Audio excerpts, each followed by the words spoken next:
जय श्री हरि। जय शिव शंकर। भक्तों, बैकुंठ चतुर्दशी सनातन धर्म के सबसे पुण्य पर्वों में से एक है। जैसा कि नाम से स्पष्ट है, इस दिन व्रत पूजा करने वाले सभी पापों से मुक्त हो जाते हैं और मृत्यु के बाद सीधे बैकुंठ को प्राप्त होते हैं। यह विशेष तिथि कार्तिक मास के शुक्ल पक्ष की चतुर्दशी को आती है। बैकुंठ चतुर्दशी पर भगवान विष्णु और भगवान शिव की एक साथ पूजा की जाती है, जिसे हरिहर मिलन भी कहा जाता है।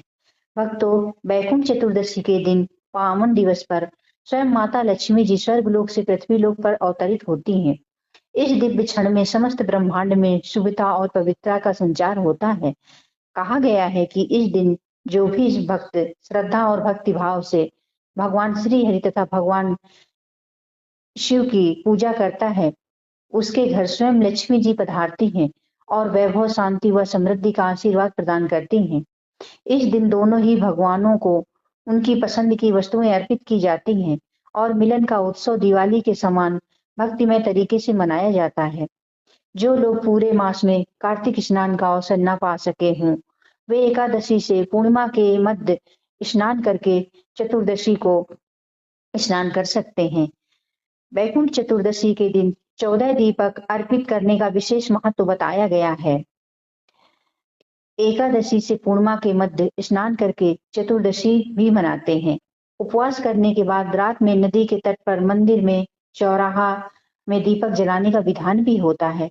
वैकुंठवासी श्री हरि को विधि पूर्वक स्नान कराकर उनके तत्वानुकूल पूजन अर्चन, भोग अर्पण कर कथा श्रवण के बाद प्रसाद भक्तों में वितरित करते हैं। शास्त्रों के अनुसार इस व्रत से मनुष्य के सभी बंधन मुक्त हो जाते हैं, वैकुंठ धाम की प्राप्ति होती है। विशेषता कहा गया है, जो भक्त 1000 कमलों से भगवान विष्णु की पूजा करता है, वह भव बंधन से मुक्त होकर वैकुंठ को प्राप्त होता है। भक्तों, आगे हम आपको वैकुंठ चतुर्दशी की दिव्य और पौराणिक कथा सुनाने जा रहे हैं, जिसमें स्वयं माता लक्ष्मी स्वर्गलोक से पृथ्वी लोक पर उतरी और आज के दिन ही भगवान श्री हरि तथा भगवान शिव के मिलन का अद्भुत प्रसंग घटित हुआ। आप सभी श्रद्धा और प्रेम भाव से इस कथा को अंत तक अवश्य सुने, क्योंकि ये कथा केवल एक प्रसंग नहीं, बल्कि भक्ति, समर्पण और हरिहर एकता का अमर संदेश है। जो भक्त इसे सच्चे मन से सुनते हैं, उन पर भगवान विष्णु, माता लक्ष्मी और शंकर जी की कृपा सदा बनी रहती है। उनके जीवन में सुख, शांति, वैभव और मोक्ष का प्रकाश सदा प्रकाशित होता है। जय माता लक्ष्मी। हर हर महादेव। एक धार्मिक कथा के अनुसार नारद पृथ्वीवासियों के दुख और पीड़ा को देखकर अत्यंत दुखी हुए और उनके कष्टों से मुक्ति पाने के लिए भगवान विष्णु के पास गए। नारद मुनि को आया हुआ देखकर भगवान ने आदर पूर्वक उनसे पूछा, हे देवर्षि, आप आज यहाँ कैसे आए? तब नारद जी बोले, प्रभु, आप सर्वज्ञ हैं। आप अपने इस भक्त की मन स्थिति जानते हैं। पृथ्वी पर प्राणी विभिन्न योनियों में पुनः जन्म लेते हैं, नाना प्रकार के कष्ट भोगते हैं। कृपया इन कष्टों से मुक्त करने और मोक्ष प्राप्त करने का कोई सरल उपाय बताएं। भगवान विष्णु ने नारद से कहा, हे नारद जी, आपने पृथ्वी के प्राणियों के कल्याण के लिए बहुत ही उत्तम प्रश्न पूछा है। जो कोई भी कार्तिक मास में शुक्ल पक्ष की चतुर्दशी को मेरा व्रत करेगा और पूर्ण श्रद्धा और भक्ति के साथ मेरी पूजा करेगा, उसके सभी कष्ट दूर हो जाएंगे और उसे मृत्यु के बाद सीधे वैकुंठ की प्राप्ति होगी। विष्णु बोले, हे नारद जी, मेरी ये बात ध्यान पूर्वक सुनो। कार्तिक शुक्ल पक्ष चतुर्दशी को जो नर नारी व्रत का पालन करेंगे और श्रद्धा भक्ति से मेरी पूजा अर्चना करेंगे, उनके लिए स्वर्ग के द्वार साक्षात खुले होंगे। इसके बाद विष्णु जी अपने वैकुंठ के द्वारपाल जय और विजय को बुलाते हैं और उन्हें कार्तिक चतुर्दशी को वैकुंठ के द्वार खुले रखने का आदेश देते हैं। भगवान विष्णु कहते हैं, इस दिन जो मेरा भक्त थोड़ा सा भी मेरा नाम लेकर पूजन करेगा, वह वैकुंठ धाम को प्राप्त होगा। इसके अलावा कोई भी कार्तिक मास के शुक्ल पक्ष की चतुर्दशी को मरता है, उसे भी वैकुंठ की प्राप्ति होती है। इस दिन मरने वाले को वैकुंठ धाम की प्राप्ति होगी। तभी से कार्तिक मास के शुक्ल पक्ष की चतुर्दशी को वैकुंठ चतुर्दशी कहा जाता है। वैकुंठ चतुर्दशी की दूसरी व्रत कथा सतयुग में कार्तिक शुक्ल पक्ष की चतुर्दशी के दिन वैकुंठ चतुर्दशी के अधिपति भगवान विष्णु वैकुंठ से वाराणसी गए। ब्रह्म मुहूर्त में भगवान श्री हरि विष्णु जी मणिकर्णिका घाट पर स्नान करके 1000 कमल पुष्प लेकर परम भक्ति भाव से भगवान शिव की पूजा करने के लिए पहुंचे। उन्होंने कमल पुष्पों से भगवान शिव का पूजन आरंभ किया। वे मंत्रोच्चारण के साथ एक एक करके कमल पुष्प भगवान शिवलिंग पर अर्पित करते गए। जब 999 कमल पुष्प चढ़ा चुके तो भगवान विष्णु चौंके, क्योंकि 1000वां पुष्प स्वयं शिव ने बड़ी चालाकी से छिपा लिया था। अब भगवान विष्णु परेशान हो उठे कि कैसे शिवलिंग पर 1000 कमल पुष्प चढ़ाएं। अगर अंतिम कमल पुष्प शिवलिंग पर नहीं चढ़ाया तो उनके संकल्प का अधूरा माना जाएगा, और यदि वे कमल लेने जाते हैं तो उनका आसन भंग होता है। इसी उधेड़बुन में वे विचार करते हुए उन्हें यही समझ आया कि मेरे नेत्र कमल के समान हैं, इनमें से एक आंख को कमल के बदले शिवलिंग पर चढ़ा दूं। ऐसा विचार करते उन्होंने तुरंत अपनी एक आंख निकालकर भगवान शिव को अर्पित किया। यह देखकर भगवान शिव अत्यंत प्रसन्न हुए। विष्णु जी की अगाध भक्ति से प्रसन्न होकर देवादिदेव महादेव प्रकट होकर बोले, हे विष्णु, तुम्हारे समान संसार में दूसरा कोई मेरा भक्त नहीं है। यह कार्तिक शुक्ल चतुर्दशी अब वैकुंठ चतुर्दशी कहलाएगी। आपकी भक्ति से प्रसन्न होकर आज मैं आपको तीनों लोकों का राज्य देता हूँ। आप इसके पालक होंगे। भगवान शिव ने श्री हरि विष्णु जी से कहा, आज मैं आपकी भक्ति से बहुत प्रसन्न हूँ। जो कुछ मांगना चाहते हो वही मांग लीजिए। शिव जी ने की बात सुनकर भगवान विष्णु बोले, आपने मुझे तीनों लोकों की रक्षा करने का आदेश तो दे दिया है, लेकिन मैं दानवों को कैसे मारूंगा? शिव जी ने कहा, इसके लिए मैं आपको सुदर्शन चक्र दे रहा हूँ। इसे ग्रहण करें और आप इससे दैत्यों का संहार करें। आपने मुझे कमलों से पूजा है, इसलिए मैं भी आपको वर प्रदान कर रहा हूँ। इस प्रकार विष्णु भगवान को वर देकर शिव जी अंतर ध्यान हो गए। तभी से मनुष्य जीवन से मुक्त के लिए वैकुंठ चतुर्दशी की पूजा करते हैं। कहते हैं वैकुंठ चतुर्दशी को 14 दीपक जलाने चाहिए। 14 दीपक जलाने का विधान इस प्रकार से है कि 14 दीपक जलाकर भगवान को अर्पित किए जाते हैं, और तभी से मनुष्य जीवन से मुक्त होकर वैकुंठ धाम को जाने के लिए इस प्रकार के व्रत को करना शुरू कर दिया। प्रेम से बोलिए लक्ष्मी नारायण भगवान की जय। वैकुंठ चतुर्दशी की जय। वैकुंठ चतुर्दशी की तीसरी कथा इस प्रकार है। अब आइए सुनते हैं वैकुंठ चतुर्दशी की मोक्ष प्रदान करने वाली कथा। एक नगर में एक राजा अपनी 2 बेटियों तथा पत्नी के साथ रहता था। एक दिन राजा अपनी दोनों बेटियों और पत्नी से पूछता है कि तुम सब किसके भाग्य का खाते हो? तब बड़ी बेटी बोली, पिताजी मैं तो अपने आपके भाग्य का खाती हूँ। जबकि छोटी बेटी बोली, पिताजी मैं तो अपनी किस्मत का खाती हूँ। तब राजा ने क्रोध करते हुए अपनी पत्नी की तरफ देखा तो पत्नी ने भी डरते हुए कहा, स्वामी मैं तो आपके भाग्य का खाती हूँ।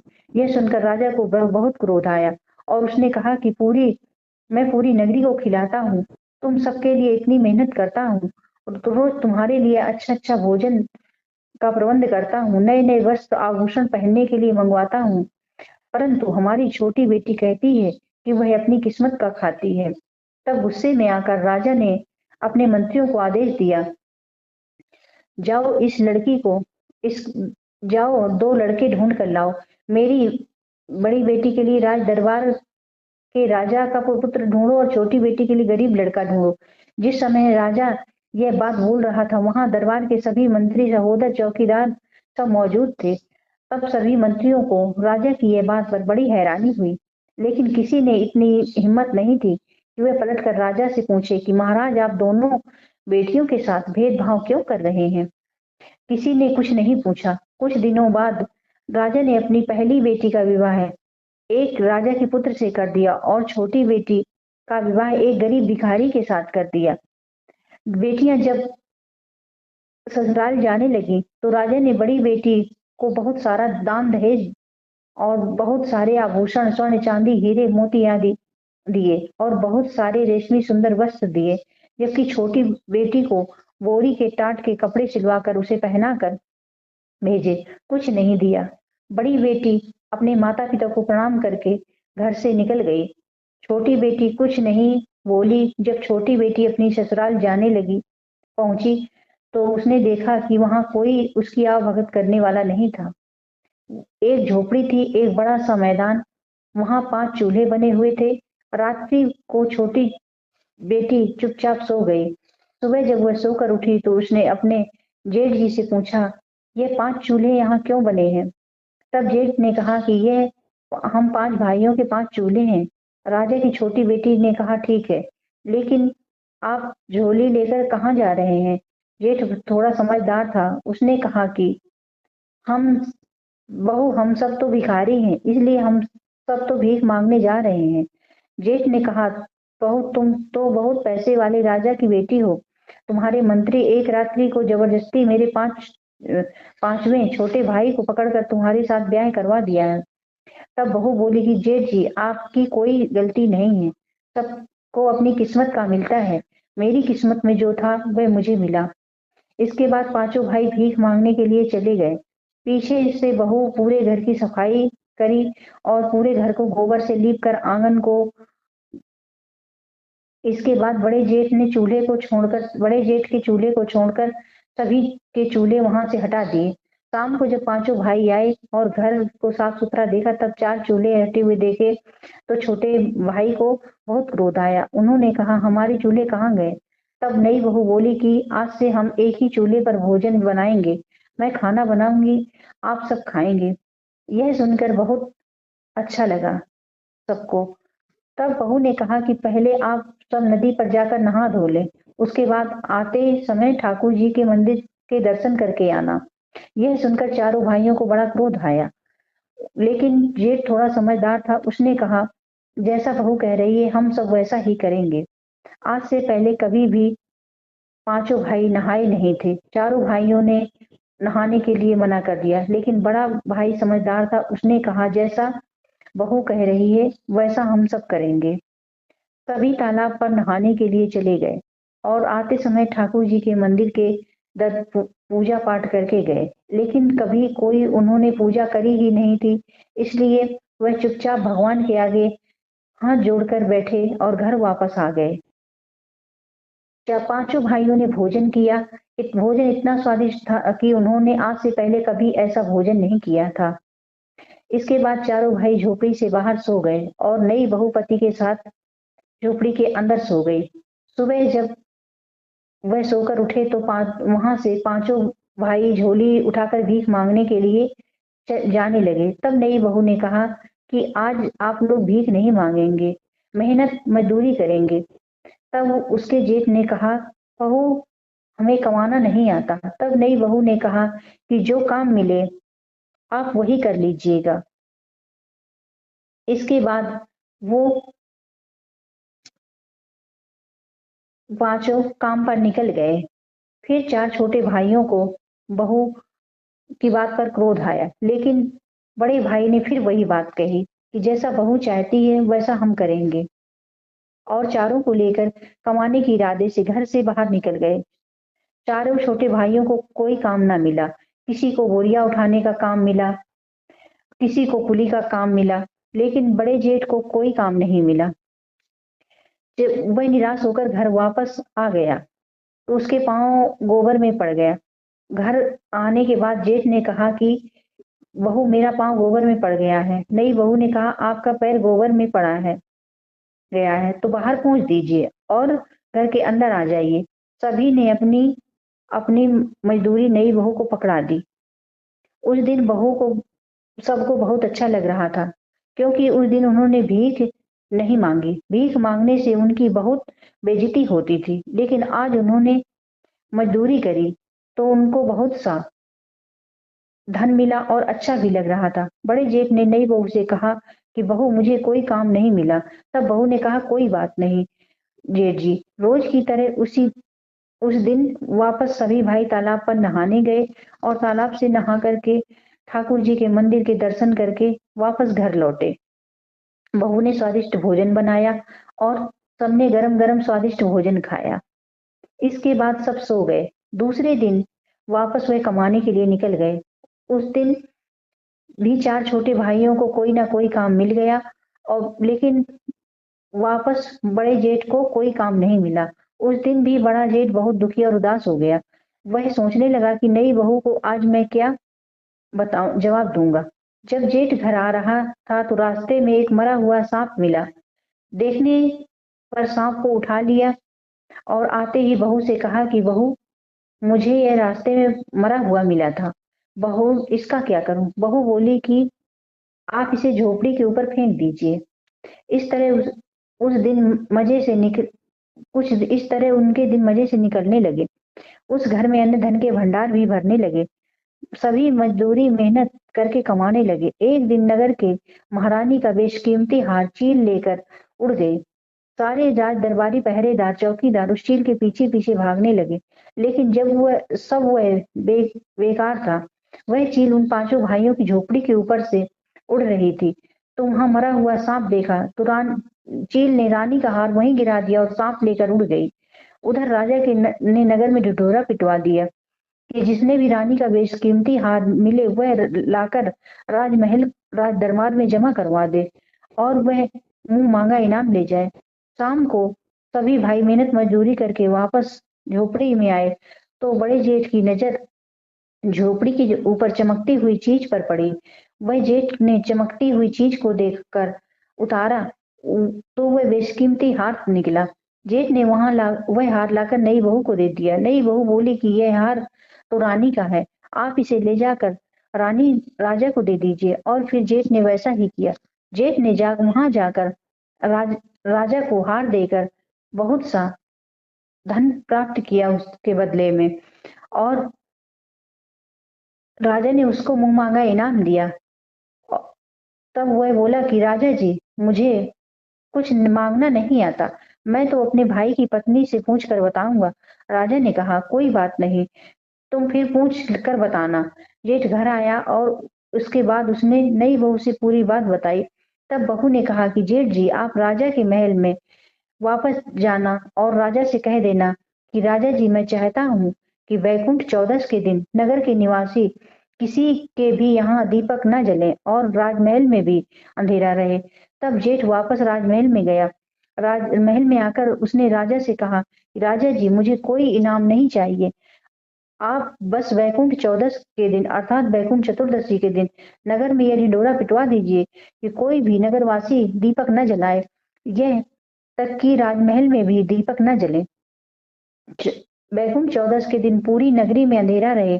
बिना कुछ सोचे समझे राजा ने कहा कि कोई बात नहीं, अगर तुम्हारी यही इच्छा है तो एक दिन नगर में कोई दीपक नहीं जलाएगा और राजमहल में भी दीपक नहीं जलेगा। राजा ने पूरी नगरी में यह ढिढोरा पिटवा दिया कि पूरी नगरी में वैकुंठ चौदस के दिन कोई भी दीपक न जलावे। दूसरे दिन वैकुंठ चौदस की रात को किसी ने भी दीपक नहीं जलाया, यहाँ तक कि राजमहल में भी दीपक नहीं जला। लेकिन पांचों भाइयों की झोपड़ी में नई बहू ने चारों ओर दीपक जलाए, कहीं भी अंधेरा नहीं रख छोड़ा। माता लक्ष्मी जी के पग बनाए और एक थाल तैयार करके वह बैठ गई। जब वैकुंठ चौदस की रात्रि को स्वर्गलोक से माता लक्ष्मी मृत्यु लोक में नीचे उतरी तो माता लक्ष्मी को उस नगर के किसी भी घर में उजाला नहीं दिखाई दिया और सब जगह अंधेरा ही अंधेरा दिखाई दिया। केवल एक झोपड़ी ही जगमग कर रही थी। माता लक्ष्मी उस झोपड़ी पर आई और दरवाजा खटखटाने लगी। अंदर से बहू ने कहा कि कौन है? माता लक्ष्मी ने कहा कि मैं इस घर की छोटी बेटी हूँ। बहू ने अंदर से कहा, हमारे घर में आपके लिए कोई जगह नहीं है, क्योंकि हमारे पास खुद ही खाने की कमी है, तो हम आपको क्या खिलाएंगे? थोड़ी देर बाद माता लक्ष्मी ने फिर से दरवाजा खटखटाया और बहू ने अंदर से पूछा, आप कौन हैं? माता लक्ष्मी ने कहा, मैं इस घर की बहू। तब नई बहू ने दरवाजा नहीं खोला। तब भी तीसरी बार माता लक्ष्मी ने फिर दरवाजा खटखटाया। तब नई बहू ने कहा कि आप कौन है? माता लक्ष्मी ने कहा कि मैं इस घर की बहू और 7 पीढ़ी तक इसी घर में रहूंगी। ऐसा सुनते ही नई बहू ने दरवाजा खोल दिया और जैसे ही माता लक्ष्मी ने झोपड़ी के अंदर पांव रखा तो उनका घर सुंदर महल में बदल गया। नई बहू ने माता लक्ष्मी को बैठने के लिए चौकी बिछा दी। माता लक्ष्मी ने कहा कि मैं तो पैसे वाले अमीर सेठ के घर भी नहीं बैठूंगी। लेकिन नई बहू ने माता लक्ष्मी का हाथ पकड़कर चौकी पर बैठा दिया, क्योंकि चौकी पर बैठते ही लक्ष्मी ने साक्षात दर्शन दे दिए। तब नई बहू माता लक्ष्मी के पैरों पर गिर पड़ी। कुछ देर बाद नई बहू ने माता लक्ष्मी की आरती उतारी। फिर क्या था, माता लक्ष्मी की कृपा से उनका घर धन धान्य से भर गया। सुबह पांचों भाई सोकर उठे तो उनका घर महल में बदल चुका था। सभी भाइयों ने के आश्चर्य का ठिकाना नहीं रहा। माता लक्ष्मी कृपा से धीरे धीरे नगर के सेठ कहलाने लगे और उनके उसके भाई की पत्नी सेठानी कहलाने लगी। सब तरफ उनका कारोबार फैल गया। हर जगह उनकी चर्चाएं होने लगी। पांचों भाई केसर कस्तूरी का व्यापार करने लगे। उनका घर धन धान्य से भर गया। माता लक्ष्मी की ऐसी कृपा हुई कि पांचों भाइयों के पास नौकर चाकर और बहुत सारे हाथी घोड़े हो गए।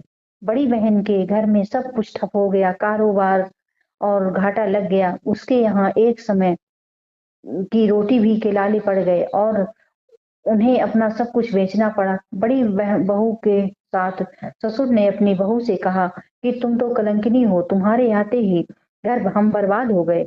उन्होंने अपनी बहू को घर से निकाल दिया।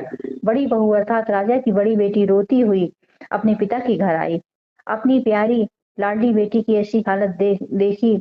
जब राजा ने देखा तो बहुत दुखी हुए और राजा ने अपनी बड़ी बेटी से सारा हाल पूछा। बड़ी बेटी ने रोते रोते अपना सारा हाल अपने पिता को सुनाया। तब राजा ने मन ही मन सोचा कि मैं अपनी बड़ी बेटी के लिए इतना देखभाल करके वर ढूंढा था, फिर भी इसकी ऐसी हालत है, तो छोटी बेटी की क्या हालत होगी। पता नहीं वह जिंदा भी होगी या नहीं। अपनी छोटी बेटी के गांव में उसका हालचाल पता करने के लिए राजा ने निकल पड़े। तब राजा ने एक व्यापारी का भेष बनाया और केसर कस्तूरी बेचने के लिए अपनी छोटी बेटी के गांव पहुंच गए। गांव में पहुंचते ही राजा ने जोर जोर से आवाज लगानी शुरू की, केसर कस्तूरी ले लो, कोई केसर कस्तूरी ले लो। करते करते सुबह से दोपहर हो गई। तभी जिस गली में राजा ने आवाज लगाई उसी गली में उसकी छोटी बेटी का हवेली नुमा मकान था। बेटी ने अपने पिता की आवाज को पहचान लिया और उसने ऊपर झरोखे से झांक कर देखा तो राजा को देखकर पहचान गई कि ये तो सच में हमारे पिता हैं। तब उसने अपने नौकरों से कहा कि बाहर जो आदमी केसर कस्तूरी बेच रहा है उनकी केसर कस्तूरी को मुंह मांगे दाम में खरीद लो और आदर से बुलाकर अंदर लेकर आओ तथा उनके लिए भोजन पानी की व्यवस्था करो। उन सब ने वैसा ही किया। बहुत अच्छी कीमत पर केसर कस्तूरी खरीद ली और उन्हें भोजन के लिए आसन लगाकर बैठा दिया। नए नए पकवान बनाए उनके खाने के लिए परोसे गए। बीच में छोटी बेटी ने नए नए कपड़े पहनकर, अच्छे अच्छे आभूषण पहनकर, लंबा घूंघट निकालकर उनको बीच बीच में छोटी बेटी नए नए आभूषण और नए नए वस्त्र पहनकर उनको बड़ा सा घूंघट निकालकर परोसने लगी। राजा ने मन में सोचा कि इसके यहाँ बहुत सारी नौकरानियां हैं। उसके पिता हंसते हुए बोले, बेटी क्या तुम यहाँ नौकरानी का काम करती हो? तब बेटी बोली, नहीं पिताजी, यह मेरा घर है, मैं तो यहाँ की सेठानी हूँ। राजा ने कहा, अच्छा तू सेठानी है, लेकिन तूने तो वही फटे पुराने कपड़े पहन रखे हैं, वही बोरी का टाट वाले कपड़े पहन रखे हैं जिसे देखकर मैंने तुझे विदा किया था देकर। तब बेटी बोली, नहीं पिताजी, बार बार जो अलग अलग नए नए कपड़े पहनकर आपको खाना परोसने आ रही है वह मैं ही थी, और अब मैं आपके पास बोरी टाट के वाले कपड़े पहनकर आई हूँ, यह भी मैं ही हूँ। छोटी बेटी ने कहा, पिताजी आज मैं आपको बताना चाहती हूँ कि सब अपने भाग्य का ही खाते हैं। यह मेरी किस्मत है जो आज मैं इस नगर की सेठानी हूँ, और आपकी किस्मत है कि आप केसर कस्तूरी बेच रहे हो। इसलिए पिताजी आज के बाद कोई किसी को यह ना कहे कि एक दूसरे की किस्मत का खाते हैं। यह सुनते ही उसके पिताजी का सिर नीचे हो गया।